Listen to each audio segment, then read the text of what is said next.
انعام اللہ فرماتے ہیں ہم یہ دیں گے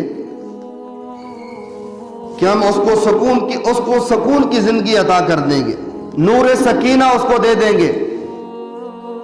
فرمایا جب وہ سکون کی زندگی اس کو ملے گی تو کسی قسم کی اس کو پریشانی اور کسی قسم کی مصیبت کا سامنا بھی اس کو نہیں کرنا پڑے گا۔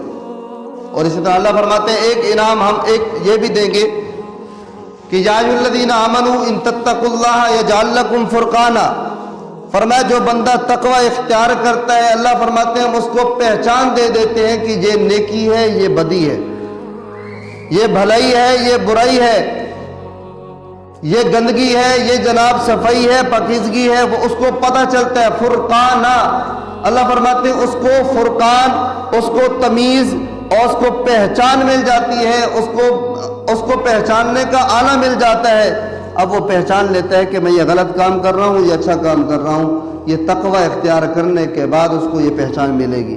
اگر تقوی اختیار نہیں کیا تو یہ پہچان اس کو نہیں ملے گی۔ اور پھر تقوی اختیار کرنے والوں کے لیے ایک انعام اللہ نے ایک اور مقرر فرمایا، وَيُكَفِّرْ عَنْكُمْ سَيِّئَاتِكُمْ۔ اللہ فرماتے ہیں تقوی اختیار کرو گے ہم تمہارے سارے گناہ مٹا دیں گے۔ یعنی اللہ کا ڈر، اللہ کا خوف دل میں آ جائے، اتنی سی بات اللہ فرماتے ہیں سارے گناہ ختم ہو جائیں گے، سارے گناہ مٹا دوں گا۔ اور اللہ سے ہے کوئی پوچھنے والا کہ اللہ تو نے گناہ کیوں مٹا دیے؟ یہ تو بڑا گناہ گار تھا، اس کے گناہ تو بڑے تھے، اللہ اس کو کیوں معاف کر دیا ہے؟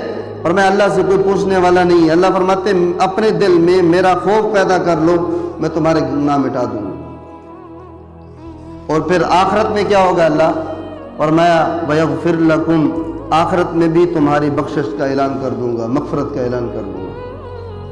یہ تقوی کے انعامات ہیں سارے، کہ جب انسان کے اندر تقوی آتا ہے، تقوی جب انسان کے اندر داخل ہو جاتا ہے، وہ سارے برکات، سارے انعامات وہ اس کو پھر آسانی کے ساتھ مل جاتے ہیں۔ اگر تقوی نہیں ہے تو فرمایا وہ انسان کہلانے کا لائق نہیں ہے، وہ جانور ہے۔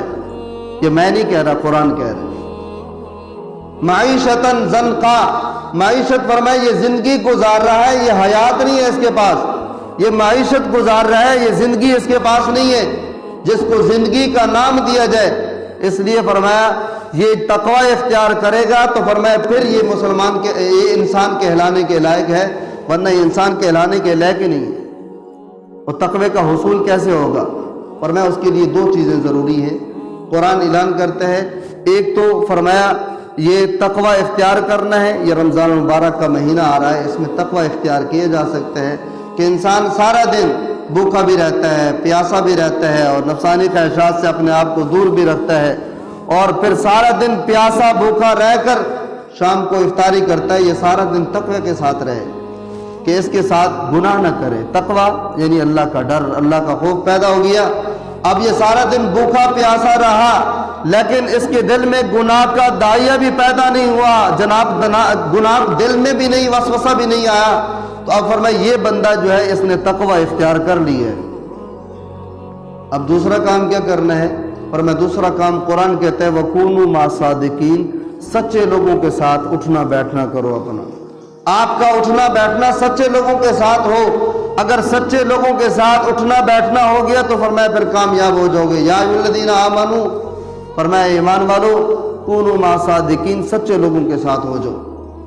اب دو کام کرنے ہیں، ایک سچے لوگوں کے ساتھ سچے لوگوں کی صحبت مل جائے، نیک لوگوں کی صحبت مل جائے، اور دوسرا فرمایا رمضان مبارک آ رہا ہے، اس کے اندر ہم تقوی والی زندگی گزاریں کہ روزہ ویسے ہم نے رکھنا ہے، اللہ ہم سب کو رکھنے کی توفیق دے، لیکن روزے کے ساتھ ساتھ ہم گناہ نہ کریں، جھوٹ نہ بولیں، کسی کے ساتھ دغا نہ کریں، جناب کسی کے ساتھ ایسا کام نہ کریں جو شریعت کے خلاف ہو، رسول اللہ صلی اللہ علیہ وسلم نے جس کی اجازت نہ دی ہو، ہم رسول اللہ کے عشق کا دعویٰ کریں اور رسول اللہ کے حکم کی خلاف ورزی کریں تو یہ دعویٰ جو ہے یہ ہمارا ٹھیک نہیں ہے۔ پھر تو حصول کیا ہے؟